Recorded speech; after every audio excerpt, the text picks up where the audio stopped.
street visit. Nk'uko mubireba iyo nabonye umwanya njya ku muhanda nkajya gusura abana b'imihanda nk'uko bakunze kubita, ariko mu by'ukuri si abana b'imihanda, ahubwo ni abana babaye mu buzima batahisemo, bafata nkajya kubogoshesha abo nsanze imisatsi yarabaye myinshi, nyuma tukajya gufata breakfast. Kuri bo ni nk'inzozi kuko ubusa nk'ubakoreye ibitangaza batatekerezaga, ntabwo baba bazi icyo kurya aho bari bugikure. Abenshi tubita abamarine, abandi tukabita imbobo, ariko ntitukabiyuke nabi kuko tutazi impamvu yabibateye. Nyuma njya kubashakira inkweto zimenyerewe nka bodaboda, inkweto zidahenze cyane kuko baba bambaye ibirenge, kugira ngo ndebe ko bakandagira bakambara inkweto. Iyo bakoreye ibi bintu baranezerwa, bakakwiyumvamo ku buryo bakuganiriza, bamwe bakakubwira impamvu bari mu muhanda.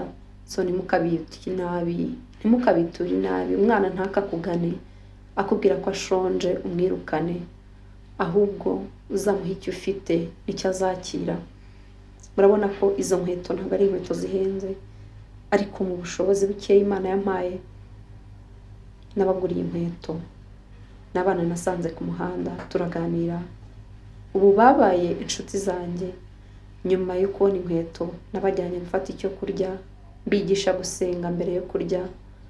Bababwira ati ikintu cyose mujye mukibwira Imana, nimurangiza mwiryamire, nimurangiza mwigendere. Imana izi byose, izababeshaho n'igihe mutabizi. Shuti, Imana ni ku blessing, nawe uza blessing abandi. You never know. Aba bana hari igihe aribo bayobozi b'ejo hazaza. Iyo ugiriye neza umwana uba ugiriye neza umwami, uba ugurije Imana, uba ubikije ubutunzi bwawe ahatagera ingese. Abana ni umugisha, gukunda abana ni impano. Gira neza, wigendere, wibuke gukora subscribe.